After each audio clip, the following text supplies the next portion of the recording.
Hello, my friends, and welcome back to yet another episode of Watching the Watchers Live. My name is Robert Gouveia. I am a criminal defense attorney here at the R&R Law Group in the always beautiful and sunny Scottsdale, Arizona. And today we're talking about that little dictator tyrant, Justin Trudeau, out of Canada. He came out just about an hour ago and declared the Emergencies Act was now in effect all across Canada. And so kind of a sad day for Canada, something that we were kind of joking about, that this was going to turn into this insurrection allegation takeover of Canada, and it looks like we're there. We just arrived there at that door because Justin Trudeau is going to detail for us exactly what new powers he has delegated to his federal government. And so we're going to go through, he spoke for about 5 minutes. We're going to go through all of it bit by bit and dissect it. And then what we're going to do is compare and contrast that, because a very similar power was used by his father, Pierre. This was back in 1970s, back in a thing called the October Crisis. And so we're going to learn a little bit more about Pierre Trudeau and what that whole crisis was about, because they used something very similar to this, and it gave the police all sorts of unbridled powers, gave them the ability to go out there and basically gobble up anybody they wanted to, deny them due process, deny them the presumption of innocence, because they labeled a group of people offensive, terrorists, people that were trying to deviate their government from its lawful working order. And so very, very troubling day indeed. And we're going to break that down in a lot of detail. Then we're going to take a look at what's happening actually in Ottawa, because, you know, there's a lot of activity all over the place. We've got in Coutts, we've got some activity. We're going to check in what's happening there later on in the show. But we've also got a lot of activity in Ottawa. Justin Trudeau's, having a hyperventilation episode every single day over this Ottawa Freedom Convoy.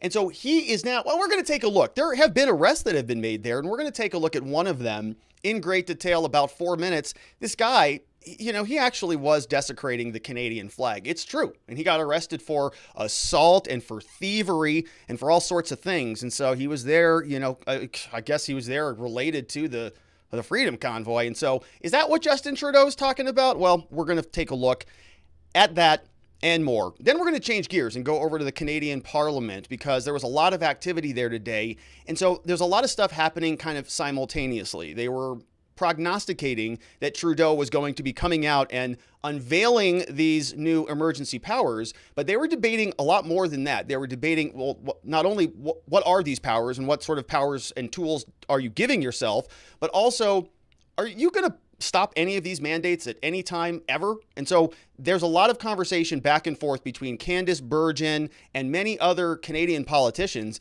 and it gets a little bit spicy. There's a guy there who actually has to stand up and tell both sides to pipe down because the other side is speaking.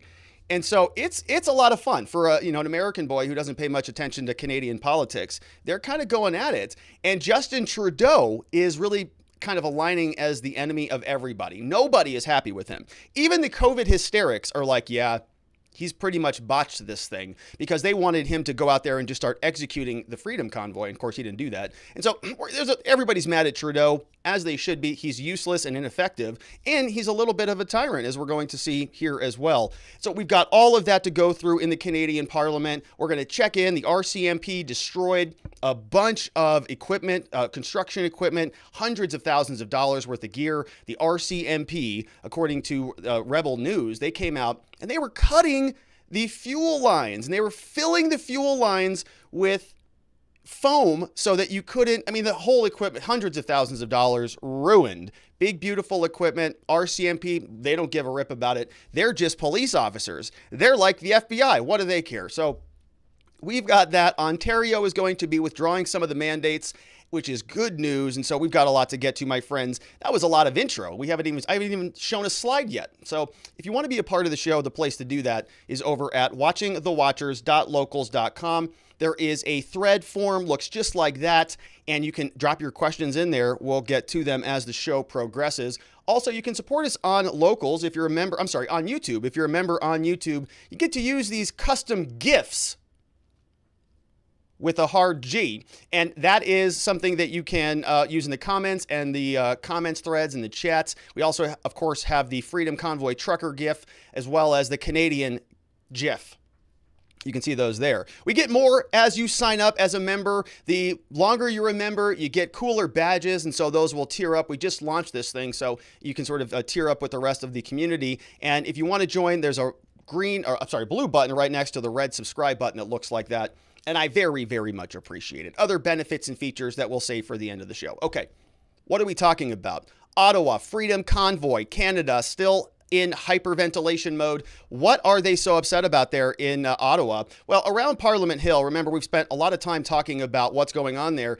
Recall, Parliament Hill is located in this red circle that I am highlighting for us.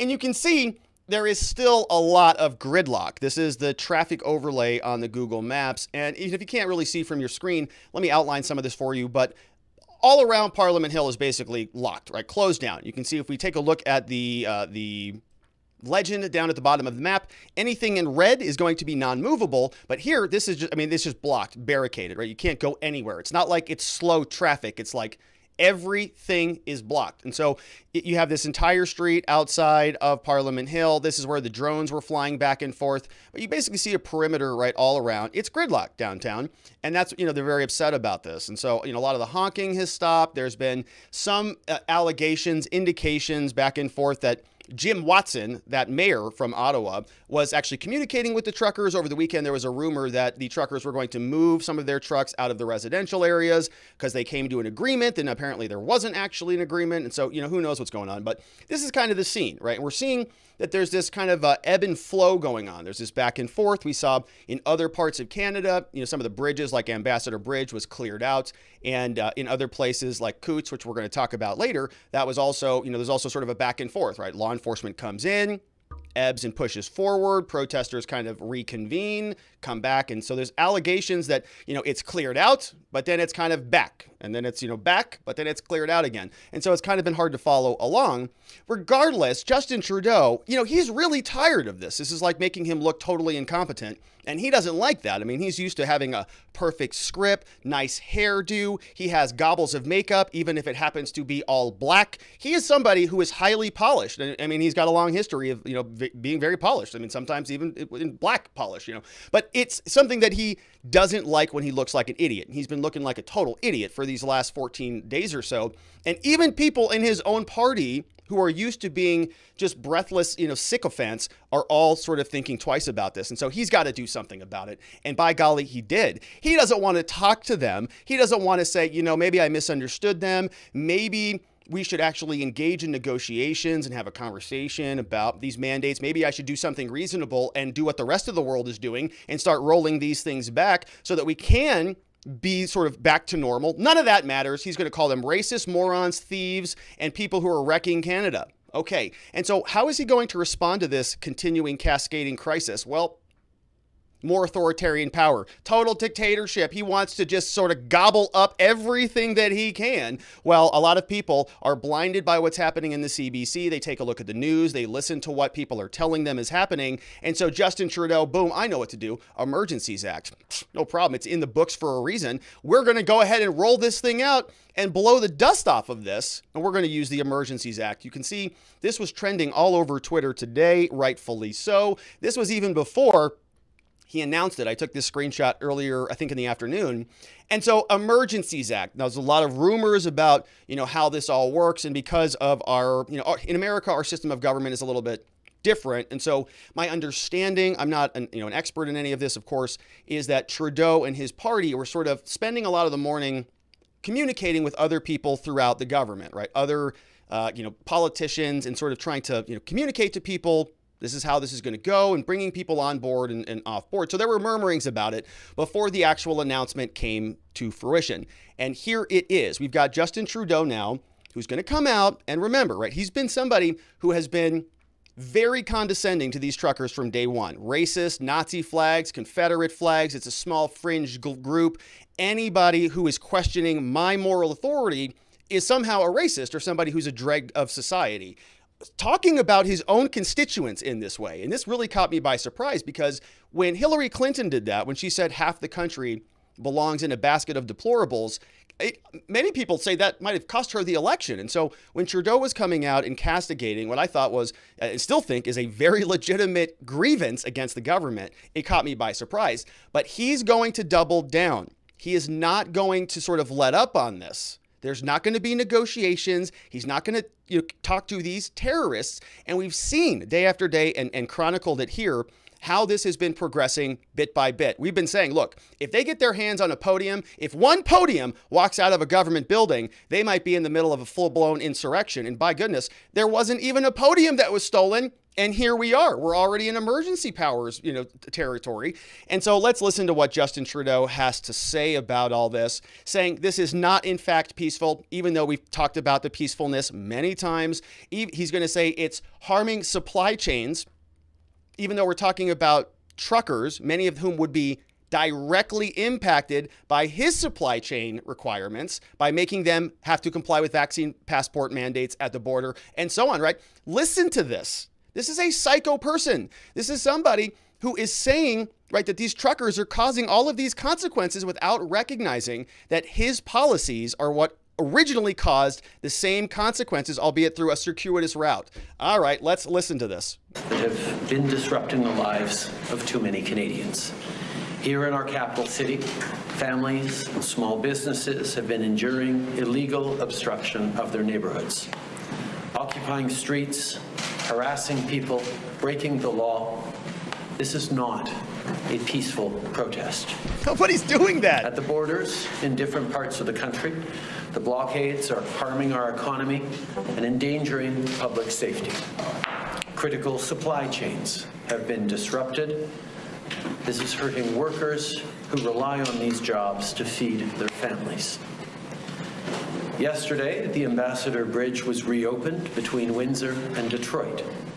Our team and I have been working with Ontario and the City of Windsor around the clock. I want to thank the officers on the ground, including the RCMP, who played an active role. We now have a responsibility to make sure that the bridge stays open. All right, so we're going to splice and dice this thing. Now, we're going to come back to that, right? This peacefulness allegation. We're seeing that, there were several more arrests that took place over this weekend. A lot of allegations, violence, harmfulness, okay, dangerous people. Okay, we're going to see about that. But what's so funny about this is he's really upset about the truckers for possibly disrupting supply chains. And it's like, hey, dum-dum, do you realize that your vaccine passport requirement, if you're blocking truckers from coming into your country, that kind of might wreck a supply chain. Hey, by the way, a lot of these other COVID restrictions, notice that we're having a global supply chain problem, right? All of the reaction to COVID has been responsible, or not all, large portions of the current issues are as a result of the consequences of the COVID policies. But he's not going to even think about that, about the COVID policies. It's what the truckers have decided to do. They are causing the supply chain problems. And it's a very convenient excuse. If your COVID policies wreck the economy, then somebody protests the economy, then you can blame them for wrecking the economy. Oh, I didn't do it. Everything was going to be fine until the truckers showed up, then they wrecked it. And so you just get to pass the buck. Whoever shows up last holds the bill. Okay. And so Justin Trudeau continues on. Now, this is a painful thing to listen to. I don't know how this guy is in elected office, but he just continues on reading from this script, and it is so bland and drab. He's like it's like a robot. But listen to this. Here he goes. With each illegal blockade, local law enforcement agencies have been acting to keep the peace within their jurisdiction.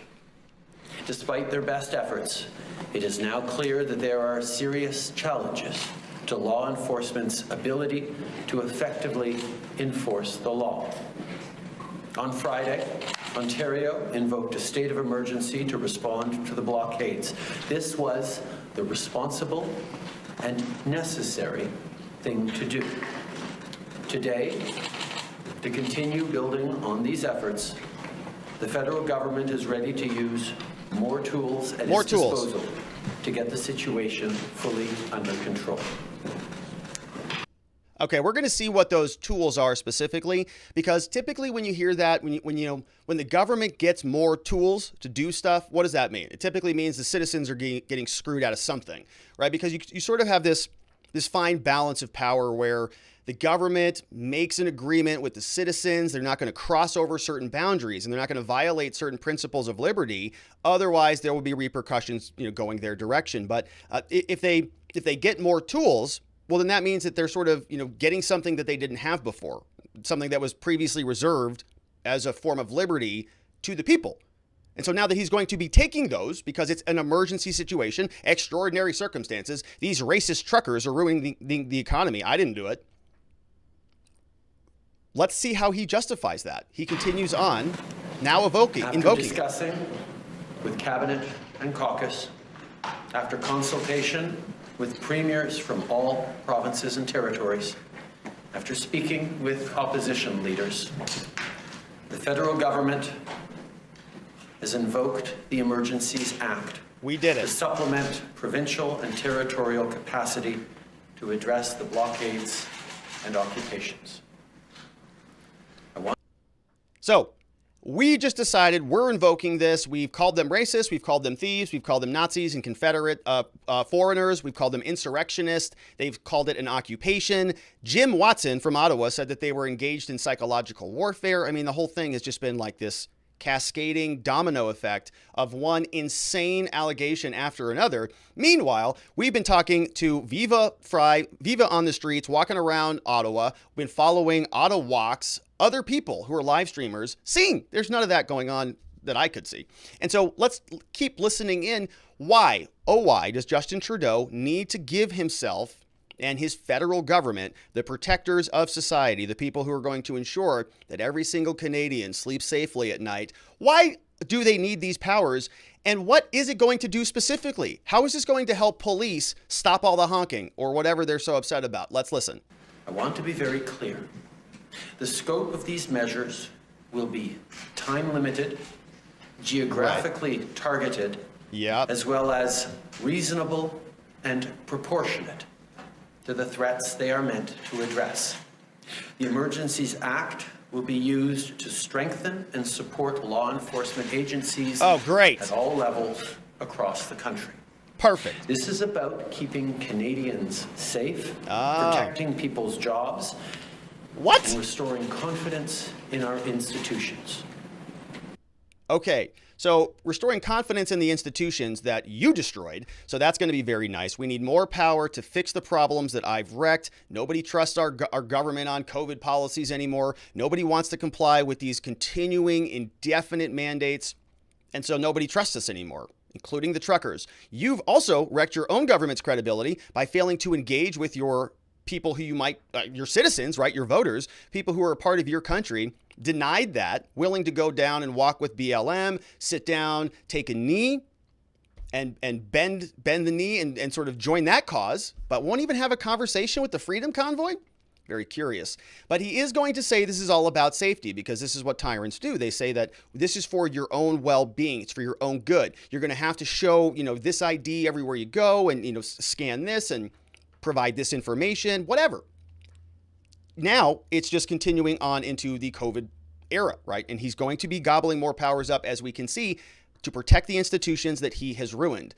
Let's now get specific. What is he talking about? What new powers is he going to delegate to himself? This is what it sounds like. And we're going to break this down because it starts to get scary. There actually was a time in Canada when a lot of these same powers were used back in the 1970s. We're going to learn all about that as soon as we listen to Trudeau. I want to be very clear. The scope of these measures will be time-limited, geographically targeted, as well as reasonable and proportionate to the threats they are meant to address. The Emergencies Act will be used to strengthen and support law enforcement agencies at all levels across the country. This is about keeping Canadians safe. That's not the right. Here it is. Here's how the measures we're taking today This is the one. will help get the situation under control. The police will be given more tools to restore order in places where public assemblies can constitute illegal and dangerous activities, So such protests, as blockades and occupations, Okay. as seen in Ottawa, the Ambassador Bridge, and elsewhere. All right, so that he is saying this is specifically targeted to Ottawa, right, or to geographic locations. It's not going to be a content-based restriction, just geographic. So wherever the truckers are congregating, he's going to be able to use these emergency powers really for whatever he wants, obviously. He's just telling us what he's intending to use them for. We're going to limit it geographically. Okay, so he's going to focus on wherever the truckers are re-congregating. Let's listen. These tools include strengthening their ability to impose fines or imprisonment. Imprisonment! The government will designate, secure, and protect places and infrastructure that are critical to our economy and people's jobs. Oh, like bridges. Border crossings and airports. And ports of entry. We cannot and will not allow illegal and dangerous activities to continue. Okay, dangerous and illegal activities. So again, okay, we've talked many hours at this point on this show about the peaceful activities that we have seen, and now he's going to be scapegoating, identifying an entire movement with thousands of people and many more millions of supporters who are all actively participating in this as illegal, while he's simultaneously going to tell us that he is supporting democracy and the right to peaceful protest, and he wants people to continue to have the freedom to assemble and to congregate, as he will detail for us here. The Emergencies Act will also allow the government to make sure essential services are rendered, for example, in order to tow vehicles blocking roads. In addition, financial institutions will be authorized or directed to render essential services to help address the situation, including by regulating and prohibiting the use of property to fund or support illegal blockades. And finally, will enable the RCMP to enforce municipal bylaws and provincial offenses where required. So he just listed a whole bunch of stuff there that this is going to allow him to do, including, sort of empowering the government to increase fines, increase imprisonment. We're going to detail specifically how this was used previously. All right. Now, he's not going to give you specifics like, oh, well, we can just charge people with crimes like without things like reasonable suspicion or probable cause or articulable, whatever. Right. I don't know what the Canadian standards are, but there are standards of due process, I would imagine. They are a Western liberal democracy, or were prior to today. And so presumably that, they would have a lot of those same guardrails to protect them against tyrannical governments. And so we'll detail what exactly the evisceration of that would look like. But here is what Justin Trudeau says is not going to happen. The Emergencies Act does. This is where he says does not, right? Hold on. This is what the Emergencies Act does. Let me be equally clear about what it does not do. We're not using the Emergencies Act to call in the military. Okay, so We're no not arms. suspending fundamental rights or overriding the Charter of Rights and Freedoms. Oh, just some we of are them. not limiting people's freedom of speech. Some of it. We are not limiting freedom of peaceful assembly. Yes, we you are. not preventing people from exercising their right to protest legally. Yes, you are. We are reinforcing the principles, values, and institutions. What a psycho. Yeah, B-Spec just said it. He's a psycho person. He's doing all of those things as he's saying we're not doing those things, right? He said we're not going to stop, peaceful protests. And so all of the things that we call peaceful protests, he's saying those are all racist, Nazi, illegal criminality protests. So he just gets to define them. Now, look, folks, very, very troubling stuff indeed, but this is not something without precedent in Canada. Let's rewind the clock back to the 1960s and the 1970s, shall we? And we're going to learn about the FLQ. This is an organization that has a flag you can see here. They were really big in Canada between 1968 and 1971, and they were led by a couple people called Charles Gagnon, Gabriel Hoon, doesn't matter, right? But let's listen and see what this group is all about. Wikipedia tells us it was a militant Quebec separatist group founded early 1960s. They wanted to establish an independent and socialist Quebec through violent means. They were considered back then a terrorist organization by the Canadian government. A number of attacks between 1963 and 1970, over 160 violent incidents. Killed 8 people, injured many more. Right? An actual violent group. These attacks culminated in a stock exchange bombing and other things. Then we got the October crisis in 1970. The latter began with the kidnapping of a British trade commissioner, somebody named James Cross. Another Quebec minister also got kidnapped. His name was Pierre Laporte. So we've got Cross and Laporte. They get kidnapped by this group, the FLQ, the Front, Socialist Violent Group. Public outcry and a federal crackdown subsequently ended the crisis and resulted in a drastic loss of support for the FLQ. Several of them were granted refuge in Cuba, another socialist dictatorship. And so back in the 1960s, this FLQ organization was bubbling all over, Quebec. And so what happened? How did they deal with it? And who dealt with it? Well, we have, of course, Justin Trudeau's alleged father. This guy here, his name is Pierre Trudeau. And let's learn a little bit more about him. He was the prime minister back during the 1970s. The October crisis, this refers to a chain of events started back in October 1970. Okay, so Premier Trudeau, Daddy, is in charge. The Front of Quebec, the FLQ, ended up kidnapping those two guys I told you about, Cross and Laporte. Prime Minister Trudeau then invoked the War Measures Act for the first time in Canadian history during peacetime. All right, now this War Powers Act was the act preceding the Emergencies Act that baby boy Trudeau just entered into effect today. So isn't that interesting? The very first time in history that the War Measures Act ever entered into Canadian effect was under Daddy Trudeau. They changed the name of the War Measures Act, essentially. They just changed it. They said, well, that was a pretty big violation of due process. Let's modify that. So they did. They called it the Emergencies Act, and baby Trudeau just put that in. So it says here, the Premier Quebec, the Mayor of Montreal, supported Trudeau's War Measures Act, and that act limited civil liberties, and it granted the police far-reaching powers, allowing them to arrest and detain almost 500 people, 497 people. Quebec also got military aid, with other Canadian forces being deployed throughout Quebec. Okay, military aid to support the civil authorities. We have negotiations that take place. Cross gets released. Laporte gets murdered by the kidnappers. At the time, there was widespread support for this act, right? Because people were scared. We're scared. These terrorists are kidnapping our politicians. We got to do something. And they did. So they allowed this to go into effect.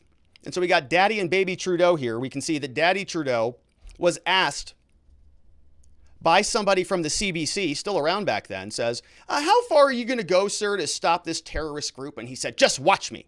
3 days later, on October 16th, under Trudeau's chairmanship, the cabinet advised the governor to invoke the War Measures Act, gave sweeping powers to arrest and internment to the police.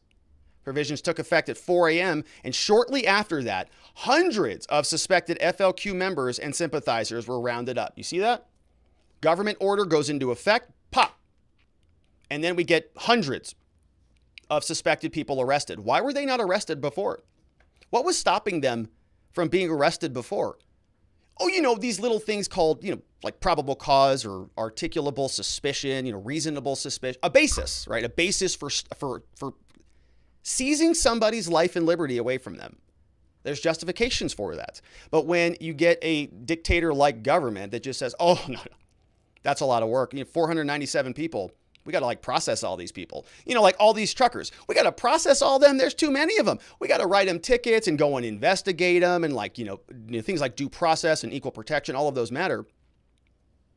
Unless we just do this thing, just like Daddy Trudeau did. He did that here, rounded them all up. 497 people were arrested, including singers, partners, poets. We had another Quebec minister. We had a union activist, all rounded up. The act was imposed after negotiations broke down. And so this is sort of the history of that. Now, as we were looking through this, it was very curious to take a look at these two fellas. Just to put kind of these two guys face to face. Now, I had not done this before. And I've talked about this previously when you kind of do a side-by-side on this. For those of you who do not know, Okay, I am a criminal defense attorney, right? A big part of criminal defense is identification. Identification is a big part of any case, whether it's civil or criminal. Got to make sure you can identify the person. And so defense attorneys are always checking that. You sure you got the right guy? That wasn't my guy. He didn't do it. And so you always are looking into that. Now, when I was a brand new baby lawyer, I cut my teeth doing a lot of photo radar cases. A lot. I've talked about them here on this channel before. But there is one court here in Arizona, which shall not be named, where I used to have this relationship with this judge, where we would look at photographs on these photo radar cameras side by side. And we would be able to sort of match the drivers. And a big defense in photo radar cases, not my client, I don't know who that is. He doesn't know who that is. Well, who was in his car? No idea. Could have been a cousin, could have been I have no idea. But it's not him. And we don't have to prove that. The burden of proof is on the government to prove who they say it is. So the point here, long story short, I got a lot of experience looking at photographs and comparing and contrasting them to try to see if identities match. There are two things that I look at instantly to see whether they match, right? Pretty easy. Two things are easy to look at. Number one is the hairline. Okay, number one is the hairline. You can see I've got a widow's peak. So my hair kind of comes to the front kind of, and it peaks right here in a point. Most people don't have that. A lot of people don't have that. Some people think it's kind of a receding hairline. I don't think it is. I hope it's not. Maybe it is. I don't know. But it's pretty good right now, but it's just got a point to it. Okay, some people don't have that. Like Justin Trudeau, for example, does not have that. You can see this right here. If some people, if some people might have a very big widow's peak, other people might not. The other thing that we would always look at in photo radar cases is the earlobe and whether the earlobe is connected or not. So you can have attached earlobes or detached earlobes. And so, you can sort of see my earlobes are pretty detached, but some people's actually connect there at the bottom. And so these are just two things you can look at, relatively quickly. And, it's hard to tell from this photograph whether these two things are similar or not, but they just don't even look alike at all, right? I'm not sure that these two people are related at all, honestly. This guy has a bad receding hairline. Can't tell with a widow's peak. I don't know if Justin Trudeau has any work done, but he's got a full head of hair. You can also see that pop-up looks like a little bit more of a dangled earlobe, and Trudeau's looks like it's a little bit more attached. And so the hairlines and the earlobes just don't look like they match at all. So other people are speculating around the internet, and they're saying maybe this one looks like it's a little bit more of a match. And, look, it's not just the looks, right? It's also the policies. I mean, these two look alike, I think. But I think that maybe their policies also, are another thing that you could put in that box. So you can see here, looks like this earlobe, right, looks attached. And I don't see a widow's peak here. Can't see any of those things here on Castro, but that looks kind of like an attached earlobe, but it's hard to tell. But certainly the rest of the face looks, I'd say much more similar. We have another example here where you can see, you can see a much stronger resemblance, and we also see no widow's peak on Castro. Looks like he's got an attached earlobe, which matches the attached earlobe, which matches the no widow's peak. So I think that those two guys are pretty similar. I mean, the nose looks exactly the same, right? I mean, that nose is pretty dang good. Got kind of a middle bulb here, and here we also have, I mean, this is just a concoction of all these images. So of course Trudeau's on the left, Castro's on the right, and I mean they basically look like identical. Even this photograph here of a sort of a younger Trudeau and a younger Castro, I mean, that looks like it could actually be a younger Trudeau, doesn't it? Same here. I mean, even the smile's similar, right? Closing the mouth with no teeth being shown. And down here at the bottom, it's like the same exact mustache. And it's almost like Trudeau saw a father of Castro and just said, that's a pretty good look. That's a pretty good look. Maybe I should sport that up here, up north in the snow. And so there's a lot more anecdotal evidence about this. 1976, right after the time of the October crisis, right after dictator Daddy Trudeau instituted the War Act, he went down to go and visit with the dictator of Cuba. And this is his wife, who looks like she has like a little romantic, little Valentine's Day, little love touch there, right there on the socialist dictator's arm. And they're looking at photos. I wonder what they're looking at. I wonder if that's photos of his child, Justin. I don't know. But very interesting. So a little loving touch there. Very curious. And over here in 1976, Fidel Castro also holding Michael Trudeau next to an adoring Margaret while still on the tarmac of their first official visit. And she looks, she looks like she's kind of enamored looking at her man with their child. That's Michael Trudeau. I don't know what the allegation there is, but very, very interesting. Very curious. Now, regardless, both of these people are communists.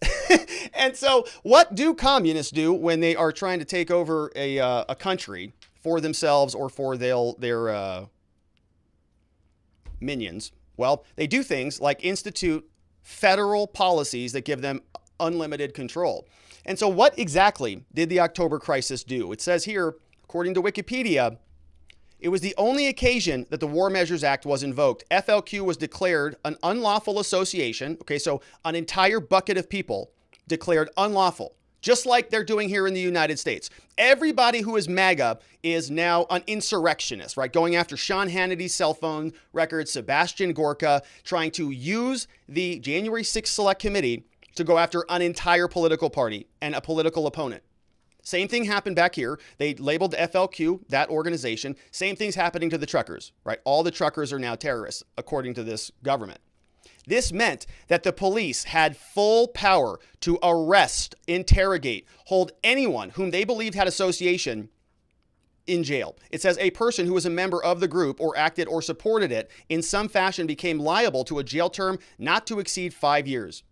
A person arrested for such purpose could be held without bail, folks, for up to 90 days. 90 days of no judge, no bail hearing, no due process. 3 months. They can just lock you up and lock you away.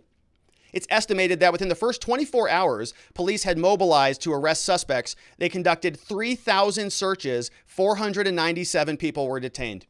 3,000 searches. 500 people arrested within 24 hours. Can you believe what kind of scummy people have to be willing to go do that? To just go rummage through people's houses 3,000 times and start arresting people? Sick. The War Measures Act also violated and limited many human rights of people being incarcerated. Everyone was denied due process. Habeas corpus, an individual's right to have a judge confirm that they've been lawfully detained, was suspended. The Crown could detain a suspect for 7 days before charging them with a crime. In addition, the Attorney General, before 7 days expired, could hold them longer for 21 days. Prisoners, no counsel. Many were held incommunicado. Isn't that interesting? Yeah, so Justin Trudeau's daddy, alleged daddy, did that back in 1970 for the October crisis, and they're doing it again. Interesting. And so they kind of leapfrogged America. America, here we only have one January 6th Select Committee, and they're pretty much a bunch of dummies there. They're not really too bright, but they're working real hard to sort of wreck our due process and our equal protection and eliminate a lot of those very important concepts. But in Canada, they just sort of jumped right up. The federal government, just the entire federal government just declared. And so what are they so freaked out about? What are they so upset about? Well, it's the Freedom Trucker Convoy, and they're not willing to talk to them at all. But, folks, there is some violence going on there. In fact, I want to share with you this arrest we saw. There's a very belligerent man who, in Ottawa, stole a flag. Yeah, from a 13-year-old girl. This is what it looked like. Oh, sorry about that. Very loud. Let's turn that down. I think that goes away in a minute.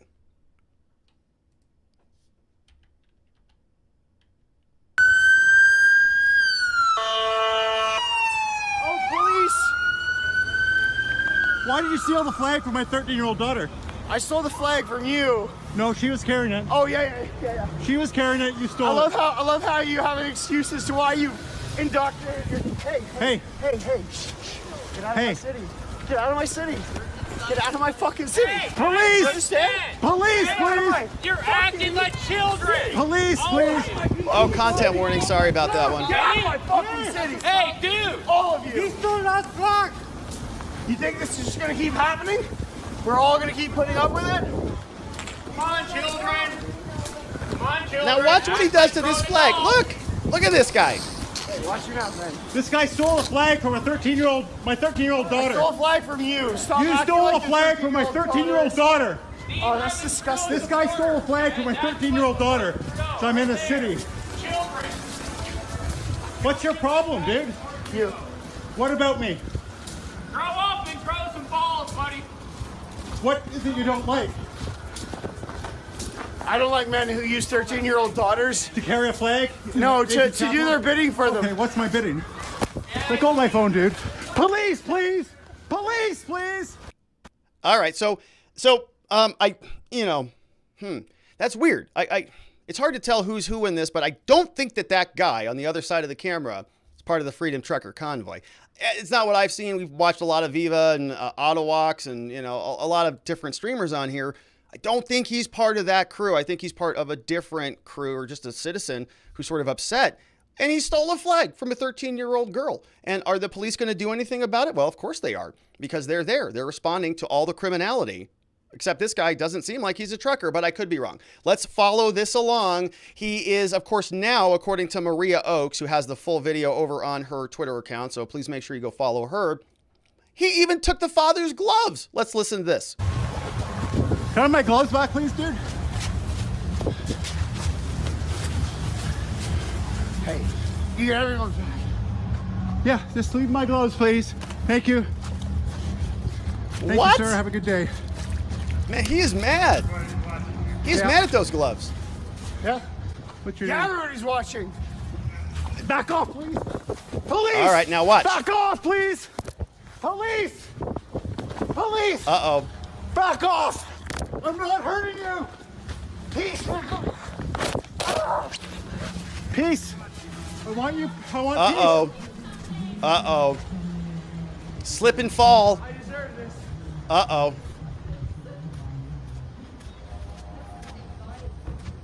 So, peace. You know him? No idea. He stole my daughter's flag. Is there a police officer? Your daughter's flag? Yes, we were just walking. He stole it. I think he's been drinking. Is there a police officer? I've been assaulted. A police officer, please? Is there a police officer? At Elgin? I'm calling the cop right Let's now. go. Merci beaucoup. Yeah, I'm with someone right now that Oh, just been assaulted? daughter is. So a couple things there, right? We're going to see there's one more clip to this where the police actually go over there, and we're going to have to analyze that because this is a legal analysis show, of course, and so we're going to watch that. But did you see any other badness going on? Was it like a war zone insurrection? Did it look like the Civil War? Because Justin Trudeau said a bunch of Confederates from the army, Confederate Army, I think, were there or something. I don't know.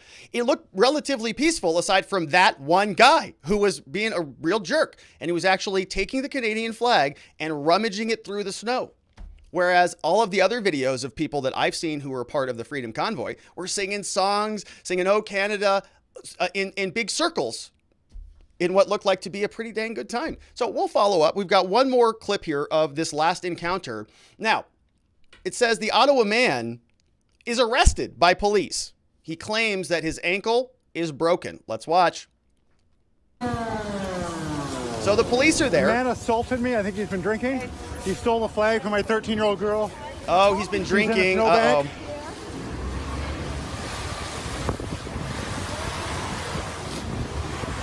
So, I mean, everything looks pretty calm.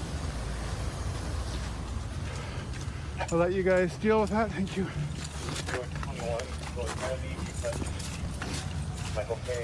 Smelled a lot of booze on his breath. He grabbed the flag from my 13-year-old daughter, stole my gloves. Got a lot of it on video. I'm calm. I saw what happened. Thank you. Appreciate that. If you need a, Thank you. Appreciate you need that. a witness. Please. I saw what happened. I saw what happened. If you need a witness. Officer. Okay, you're under arrest. My ankle's broken. No, my ankle's broken. My ankle's broken. Okay, Yo, get up. no. Get up. I can't get up. My Okay, ankle's. well, sit up. Listen, I can't. My ankle's broken. My ankle's broken. Look at it. Okay, well just sit. I'm sitting. Yeah. I didn't assault anybody though. I took somebody's flag. That's it, man. And my I gloves. swear. Remember, you stomped them in the. And earlier, No, I earlier we saw him assault an Uber driver. Yeah, I'm still here. I'm being handcuffed by police officers that because they think I did something I didn't do, but I can see my ankle is sideways hanging. Yeah. What are they saying you did? Yes, I will. Just stick around, please. Oh yeah, he assaulted me. He pushed me down. We saw that. Did you see me do anything to him? No. I not believe. Let this officer through, please. These guys saw it. It's very erratic. There's a lot of police officers. There's a lot of people saying I just. They say. Sorry? Yeah, it's broken, but it's here somewhere. Thank you. Hi, officer. Should it has been? Yes. Sir. Okay, so I think I saw your wife over there. Okay, thank you. Yeah. Okay, thank you. Merci beaucoup. Keep in mind that we Okay, so the police responded and earlier, not only this guy. Can you guys wait around? Yeah, I'll just stand over here, officer, until you're ready for yeah, me. okay. So I can't. My ankle is broken, guys. I heard it snap. I can't. When did it break? When the guy. okay, so it stops there, but you can see there's a lot of activity going on. Police got there relatively quickly. Didn't feel like there's a lack of emergency services being able to get there. They go right. That guy was causing ruckus all day, assaulting Uber drivers. Multiple witnesses come out. Yeah, that guy's been a mess all day. And what was his attitude? He took the flag and rummaged it through the snow, dragged it through the ground. Everybody else there was saying, "Hey, this guy's a whack job." Everybody else is being lawful.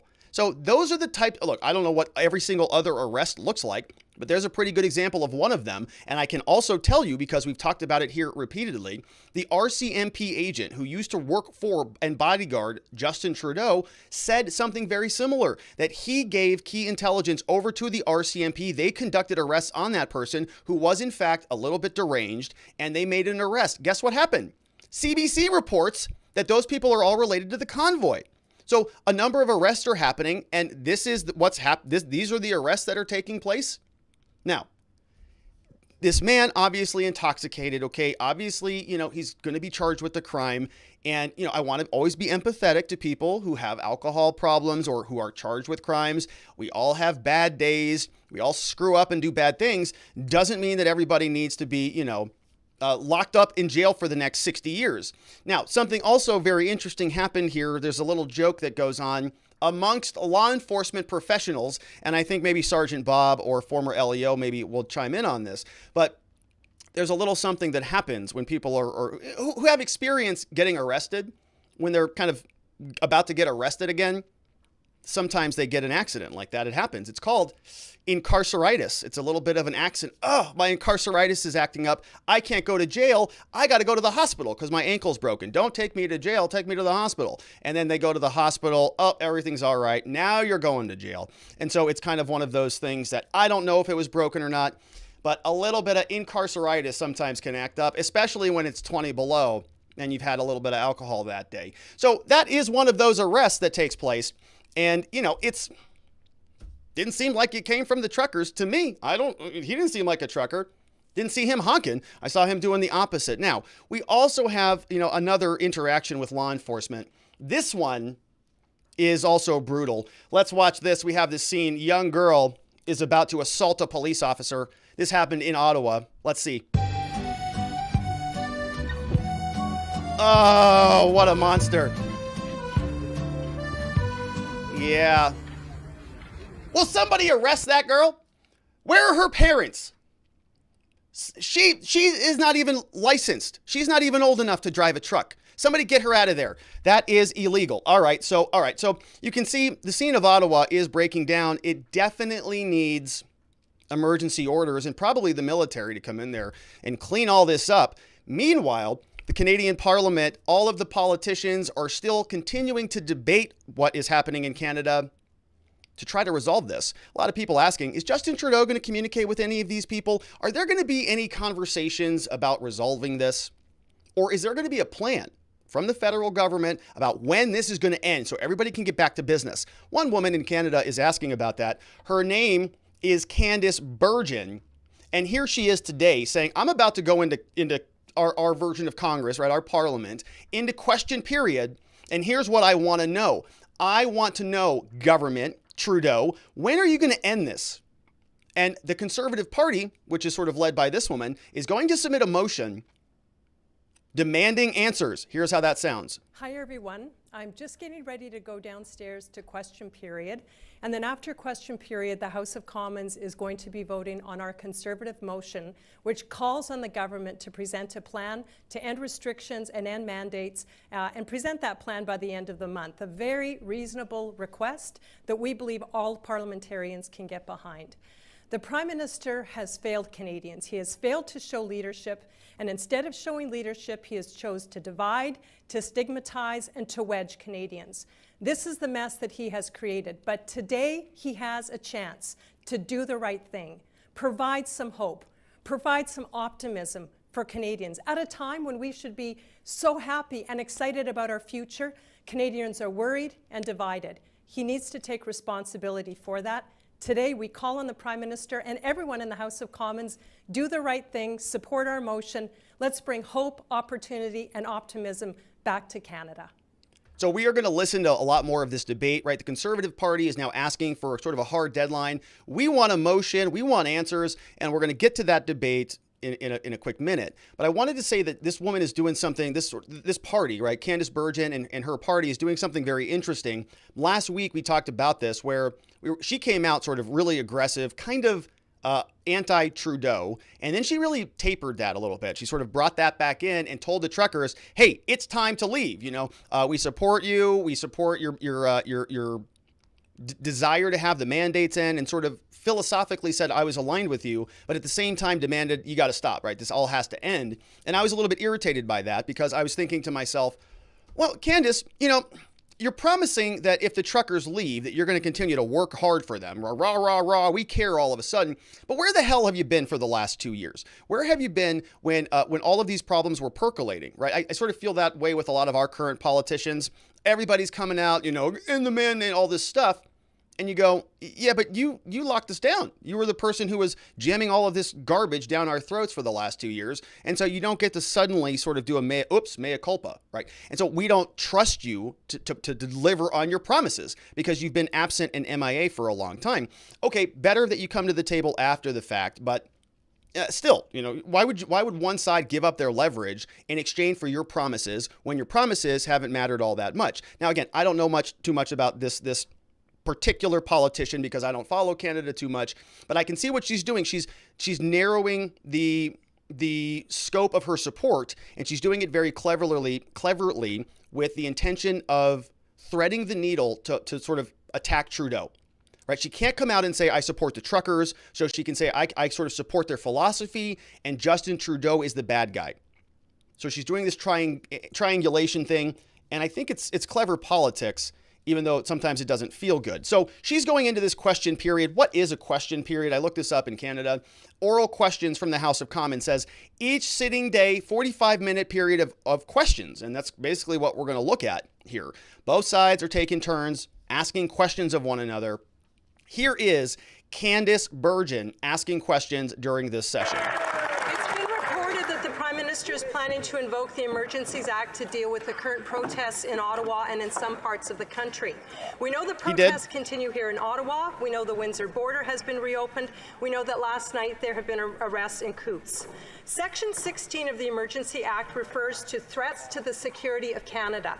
Given this context, does the Prime Minister think that these protests constitute a threat to the security of Canada? And if not, does he think that with this news he could be escalating rather than de-escalating an already inflamed situation? The Honourable. Right, so it's a great question. Obviously, this has now happened, and so the question is, right, is this escalating something? What happens if he does use those powers? How are these powers going to look in practice? What is he actually going to do? Is he going to just sort of compel tow truck drivers? You are now compelled under law using the Emergencies Act to go and remove these trucks. If you don't do it, there's going to be civil consequences for you. We don't know how it's going to see or how it's going to look, but here now is what the response sounds like from Trudeau's party. Blockades are hurting Canadians. We've seen borders closed, our economy crippled. We've seen Canadians lose their jobs, Mr. Speaker, and that's why since the beginning, This federal government has provided law enforcement with all of the resources that they've needed. In Windsor, the RCMP and Windsor Police have reopened the Ambassador Bridge. In Alberta, the RCMP made 11 arrests and seized guns at the Coutts border crossing. And in Ottawa, the RCMP and OPP have established an integrated command center with the Ottawa Police Service. Mr. Speaker, our #1 priority is to end the illegal blockades, uphold the law, and allow Canadians to get their lives back. All right, but you didn't say too much about whether it escalates anything or whether this is actually solving the problem or, sort of making it worse. We have another one from Candice. Here she is. We've been asking the Prime Minister to stop dividing, stigmatizing, and name-calling people he disagrees with. Let them know that he listens and that he hears them, but he refuses to do that. Today we are voting on a Conservative motion, a reasonable motion that asks the government to present a plan for a reopening by the end of the month. This should be a time of optimism and joy for Canadians, not division and fear. Can Canadians count on the Prime Minister to do the right thing and today stand up with us, support our motion, and give Canadians the hope that they deserve so much? All right, so that's going to be the motion, obviously, for a plan. We'll see if that goes anywhere. We have a couple clips. I'm going to kind of fly through them so we can get to some questions, but I want to stop on a couple of these because there's some interesting things to sort of glean out. Now, this is now changing to an allegation from the other party that this is all being funded by foreigners, right? Foreign funded, foreign targeted and coordinated attack. And remember how we just watched this snowball continue to roll down the mountain? At first it was like, these are this is a fringe minority group. Okay, now it's a bigger group full of racists. Okay, now they're actual Nazis. Okay, now they're actually, trying to wreck Canada and Canadian economy. Now it's like we're in a foreign war. Foreign funded, targeted, coordinated attack, probably by those Americans down there. Let's listen to this. Mr. Speaker, it does not really matter whether certain members of the opposition have been merely irresponsible or recklessly complicit. But what this country is facing is a largely foreign-funded, targeted and coordinated attack on critical infrastructure and our democratic institutions. The illegal border crossings are clearly intended to harm Canada and hurt Canadians. And our government, Mr. Speaker, is prepared to do whatever is necessary to restore order and to protect Canadian interests. That's crazy talk, right? That is a person from Trudeau's government, Blair, whatever, saying that this is a coordinated attack. Like these truckers are coming in like heat-seeking missiles to go and interrupt Canada's entire country, right? Their economics, their way of life. Wild. And so now they're invoking this Emergencies Act to go deal with that. Very analogous, all right? Very analogous to the October crisis. Back in the 1970s, dealing with another group that was actually blowing up buildings and kidnapping people and murdering people. Same bucket of powers. They just changed the name a little bit, so it's, unrecognizable. That's what the government does. Bergen is now here saying, the Prime Minister Trudeau, and this is where she's sort of threading that needle. She's saying, he's full of negativity. He's been very useless in this entire ordeal. What if he had dealt with this differently? What if like a competent leader, Justin Trudeau, didn't call them all those names and say that this was a fringe minority? What if he said, listen, I know you're upset about this. We need to have a conversation about this. In fact, you know what? How about we compromise on this thing? My doctors, my medical providers are telling me we're going to start rolling this stuff out here in the next 6 weeks. Are you okay with that? Let's have this conversation. All right. Come to an agreement. This whole thing never bubbles up, but it did. Largely due to his leadership. And Candice Bergen is saying that's a huge problem. The Minister and these Liberals are still big fans of polarization, division, and negativity.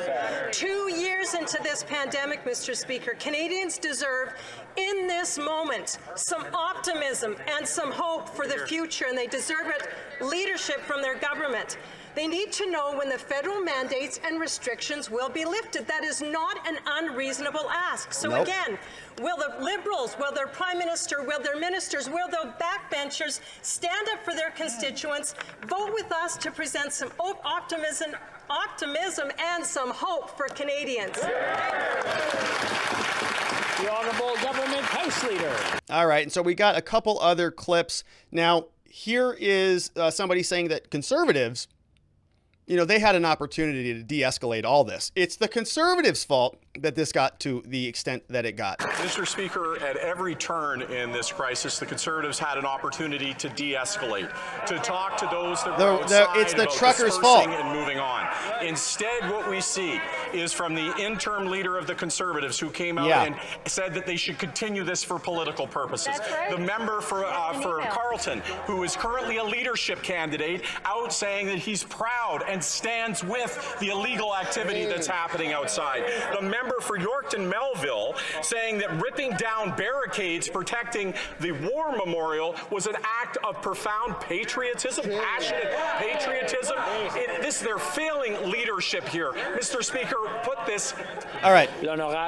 Okay, so listen. So do you see that, what happened there? So he ran out of time. And so this is where things start to get a little bit spicy here in the Parliament House. This guy in the chair here, the green chair, right? He's sort of the guy who presides over the whole proceeding. And so when he stands up, there's order in that Parliament room. Everybody goes up. And so if you saw that, right, that guy's in the middle of his speech, of his question, he goes over 30 seconds. The guy stands up. He goes, oh, sorry, and he sits back down. And it's pretty funny to watch. There actually is pretty good order.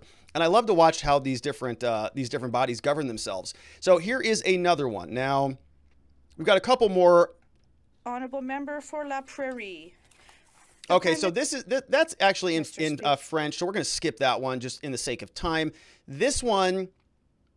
Minister Burnaby. People in communities across. Oh yes, okay. So this guy is fired up. This guy is not a conservative. So as I mentioned, right, there's a number of different parties in Canada. So the Conservatives are very mad at Trudeau. Trudeau's party is backing him up, to the tilt. We've got the New Democratic Party, which is also going to be backing up Trudeau and these emergency powers. This guy, I don't know what party he's from.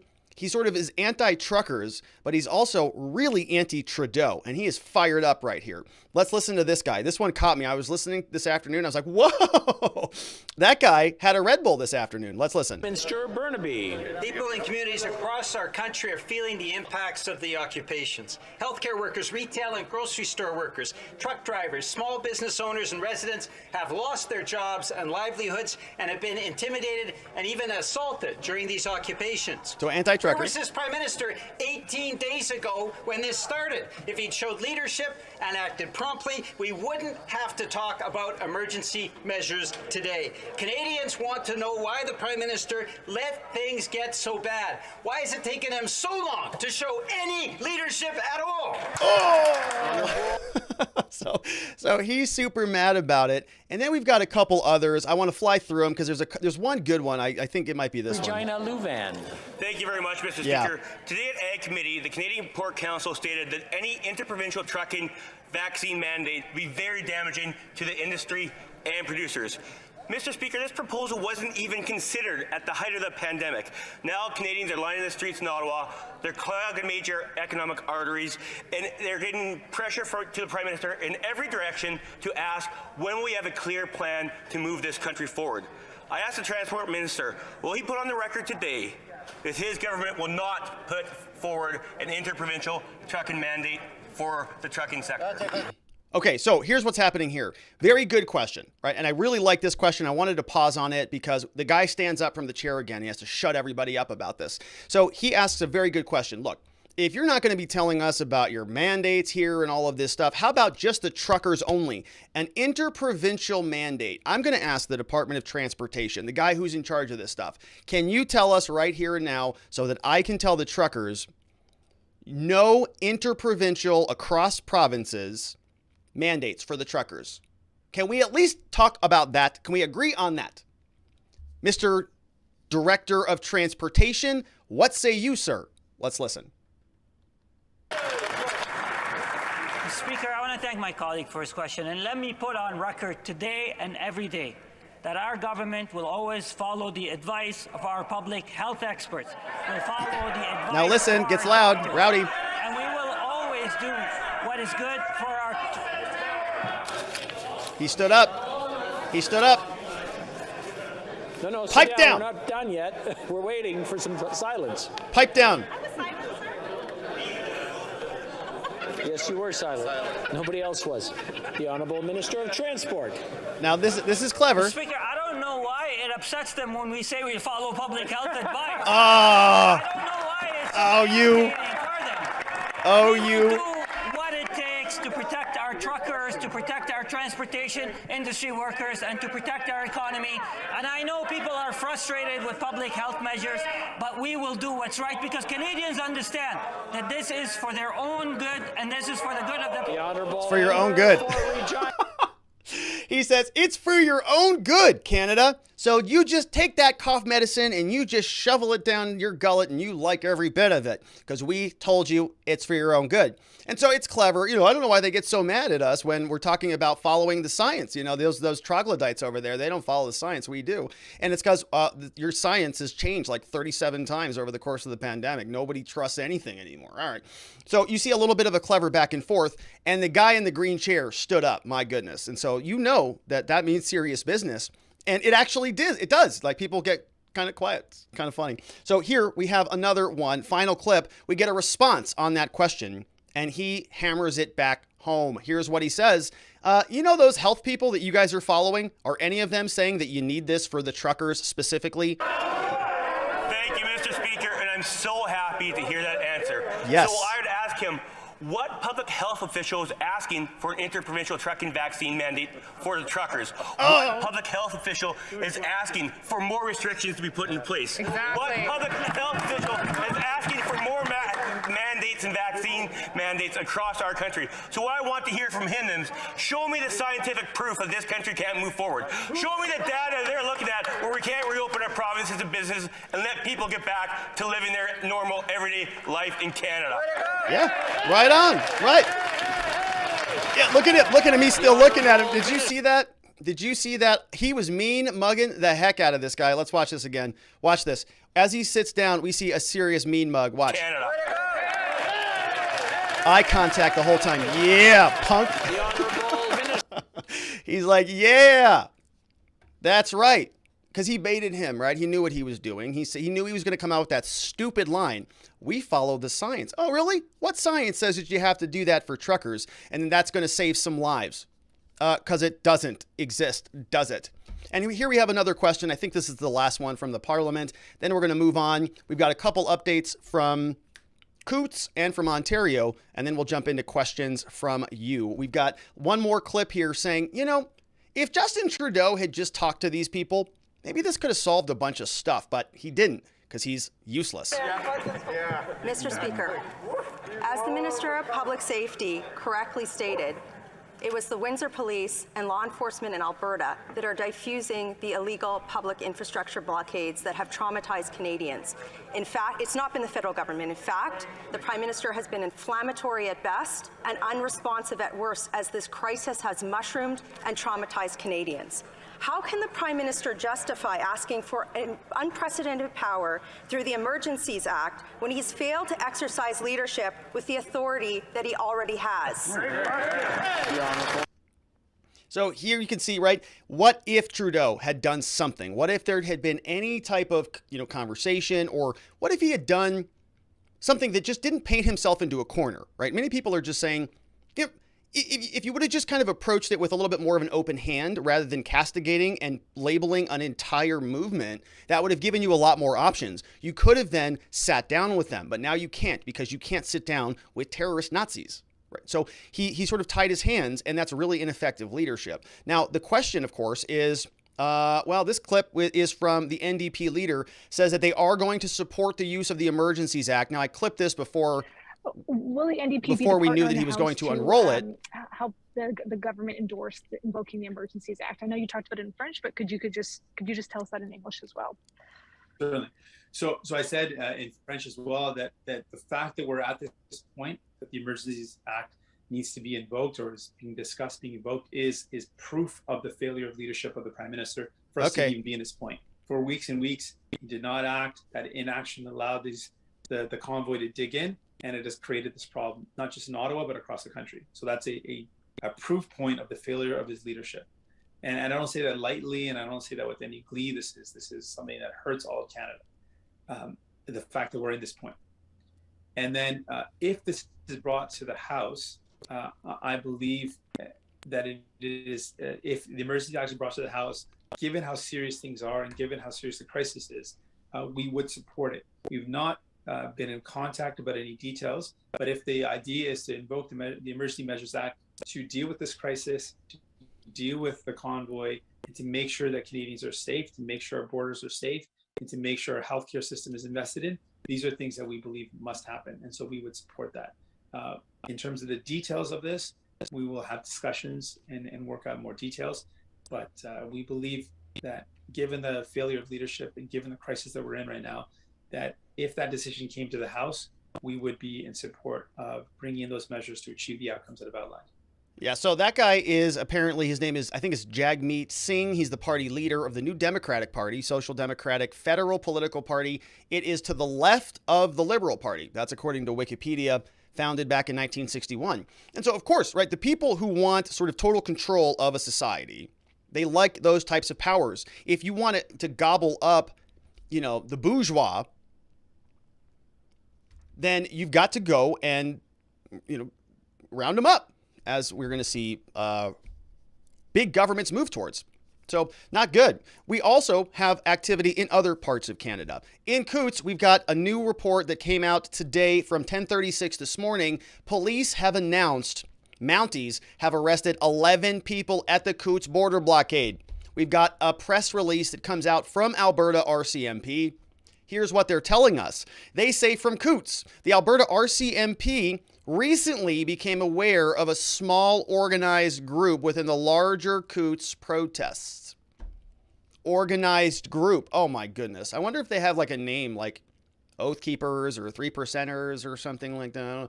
All right, it says information was received that this group had access to a cache of firearms with large quantity of ammunition. Group was said to have a willingness to use force against police if any attempts were made to disrupt the blockade. So I don't know how you quantify that, right? A willingness to use force, like is it text messages where these guys are LARPing around like they were doing at the Whitmer plot? I don't know. This resulted in an immediate and complex investigation to determine the extent and the threat of the criminal organization. Do you see this? The criminal organization. What they're doing is labeling an entire segment, just like we did here in the United States. We didn't start it, but we're doing a good job of it. If you were even thinking about the Capitol building on January 6th and you voted for Donald Trump, you are now a domestic terrorist. And that is actually on, it's been announced, right? That's in the documents. I sound like Alex Jones. As a result of this investigation, the Alberta RCMP executed a search warrant during the early hours of February 14th. Well, that was before these emergency powers. Why do they need a search warrant? They don't need that anymore. Just go round them up. They don't need that. That's a lot of work. They got 3 trailers associated with this criminal organization. Resulted in the arrest and detainment of 11 individuals. As a result of these search warrants, they've got 13 long guns. So 13 long guns for 11 individuals doesn't sound unreasonable at all. Handguns, so it wasn't a lot of them. Otherwise, they would have put a lot of them. If it was like, 27 handguns, they would have put 27 handguns. So it's probably like 3. Because if they put 3 handguns, that would look like not that many handguns. So they don't quantify it. See, that's very clever. Probably, 2 handguns or 4 handguns or 9 handguns, I don't know. But not enough to put them on there. We got multiple sets of body armor. So what is that, 2? Or is it 13? Or is it 11? But they don't tell you. A machete. We got a machete. Okay, great. A large quantity of ammunition. How much quantity? Who knows? Is it 100 rounds? Is it 1,000 rounds? No idea. High capacity magazines. And so you've got, they sound about as competent and capable as our FBI here. An example of the militant mindset of a small segment of the protest. Earlier in the evening at 8 p.m., a large farm tractor and a semi-truck, both involved in the blockade, attempted to ram a police vehicle.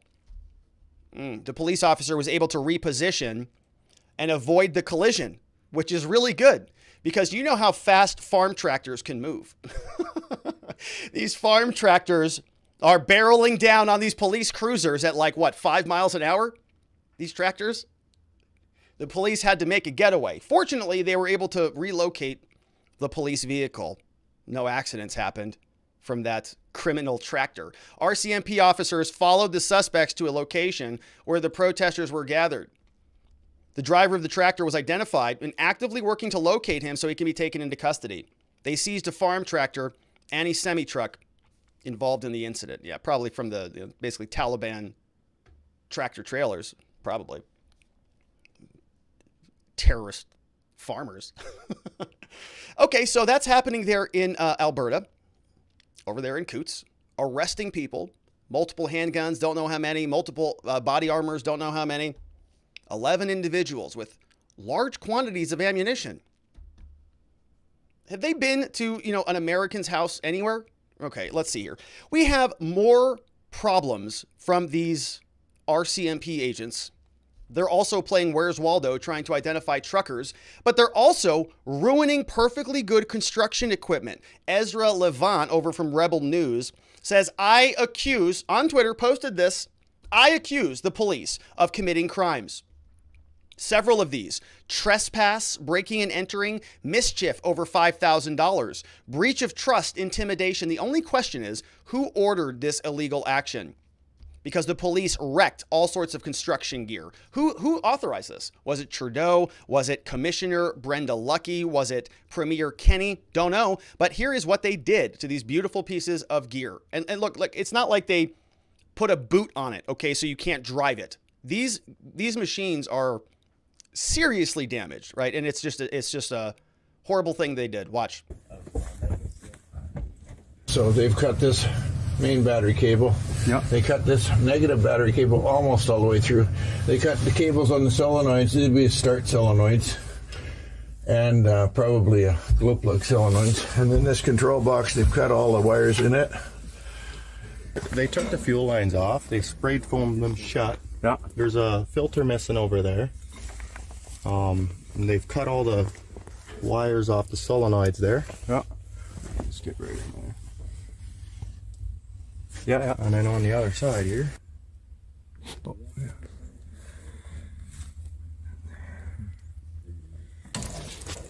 Wow. See the foam there, yeah. The foam.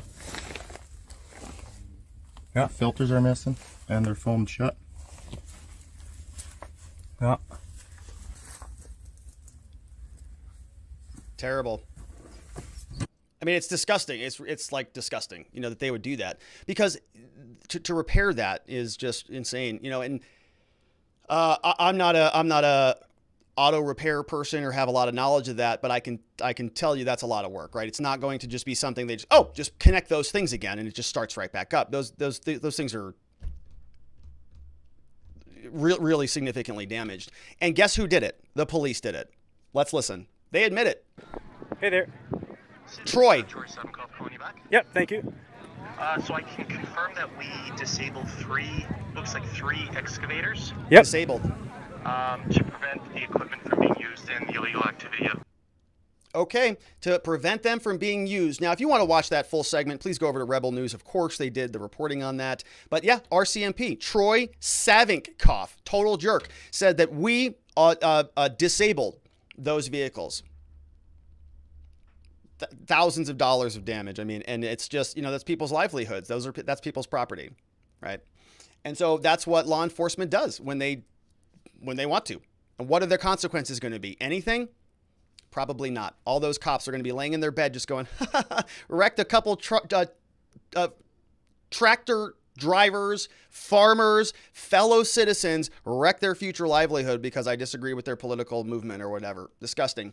But just because they're doing that doesn't mean that there aren't little victories happening in Canada. Ontario, for example, by way of example, is removing the vaccine passport system happening March 1. There was I think I shared a leaked audio recording of this that Doug Ford apparently was having a conversation with one of the truckers, and he was communicating to them that this was going to happen. Well, here it is.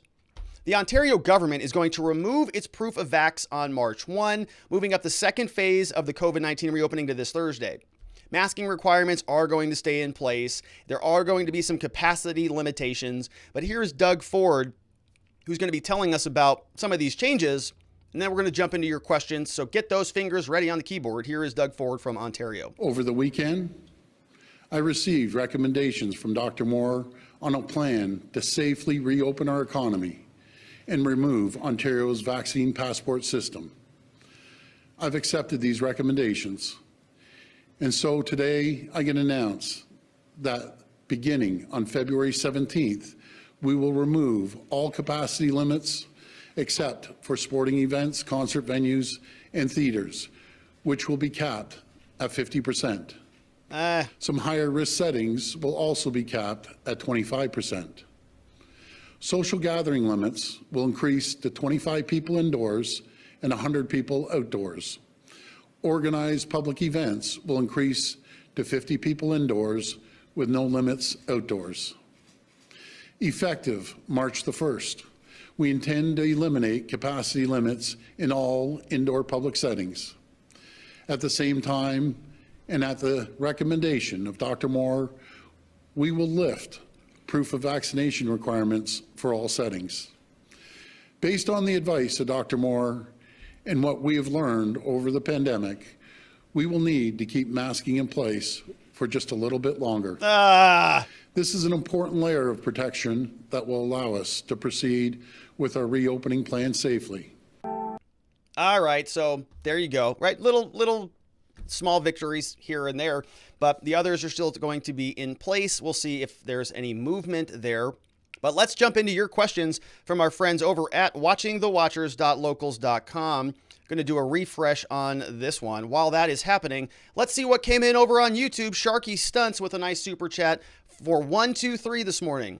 Just Cows said, Rob, his order includes forced labor, aka slavery. Well, Justin Trudeau, you know, he does have a history with some of those complex issues. We've got Cars in Depth says it's about using banks to defund his opposition. That's from Cars in Depth, right? To sort of hit the truckers and the Freedom Convoy proponents, or basically anybody on the other side of the aisle, right? Look, if you can do what the Democrats have been able to accomplish in the United States of America, extremely powerful. Because now you can use the entire lever of the federal government to go after your political opponents, just like the Democrats are doing here. And they even have help of two Republicans named Adam Kinzinger and Liz Cheney. Oh, by the way, there is a really interesting poll in our community Discord. Now, in our, not a Discord, we're not on Discord. That app is garbage. On our community Telegram, which is a private, where there's a public discussion Telegram and there's a private community Telegram. Very interesting question there from I'm Not Gas about who if you had to marry somebody for 10 years and you had a couple options, Kamala Harris, Liz Cheney, Nancy Pelosi, there was somebody else who I can't think of. You'll have to go to our Telegram to figure it out. Which one would you marry? Tough question. And so we've got to take a look at that one as well. Jacob says, kidnapping, murder, and bombing are much different than peaceful protests. That's exactly true, Jacob. Not even in the same category. But they're using the same powers. Isn't that interesting? Why is that? They think it's the same. L Trip with a nice super chat. Thank you, L Trip. George McNair says, interesting. Daddy Trudeau used the act to squash socialism.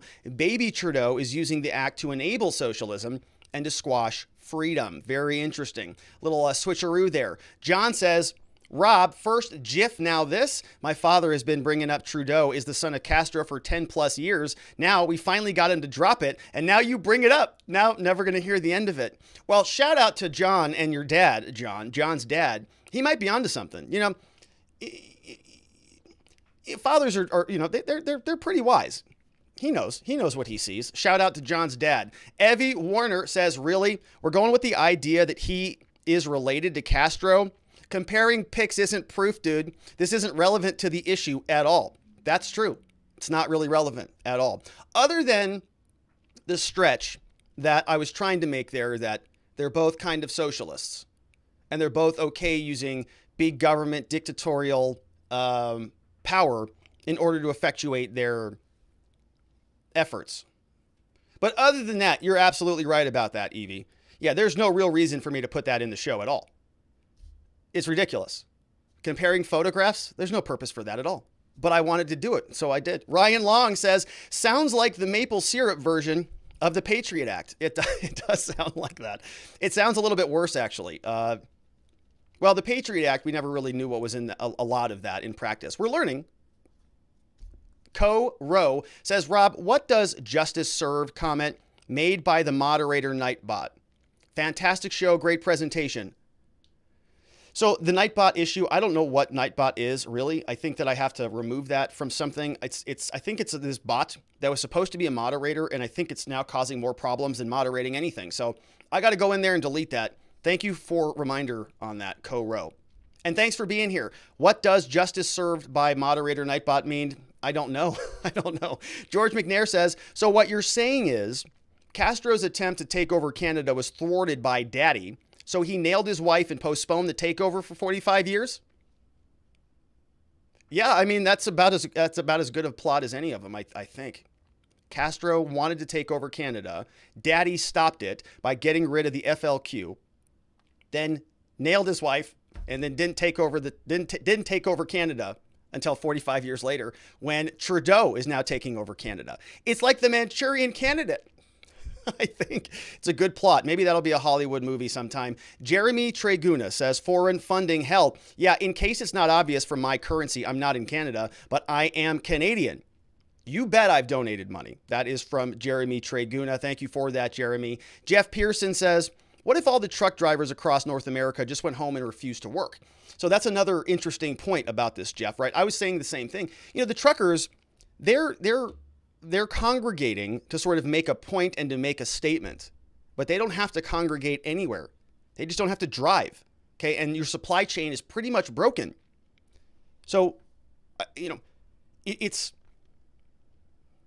I think it's dishonest for them to say that, you know, this is sort of, you know, the actual act of protesting by sort of congregating in downtown Ottawa or congregating and blocking the bridge, right? These are things that elevate, it brings community together. It sends a signal, it sends a message, right? It is challenging, it's peaceful protesting, sort of in its most perfect form. It's amazing. But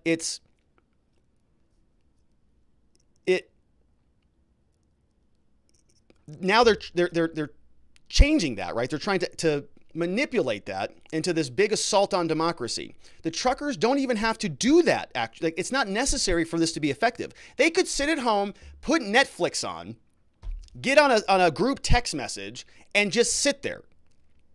And people would start to wonder, why are things not showing up at our stores and our grocery stores, and we're not getting our Amazon packages, and, you know, all of these things, right? People forget about that.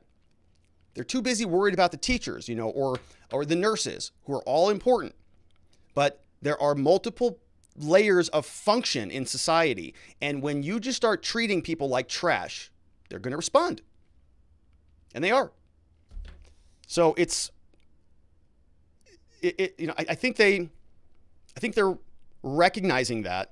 They're doubling down because they can't acknowledge the power that this movement has. If they did, they would realize that they're sort of at a disadvantage.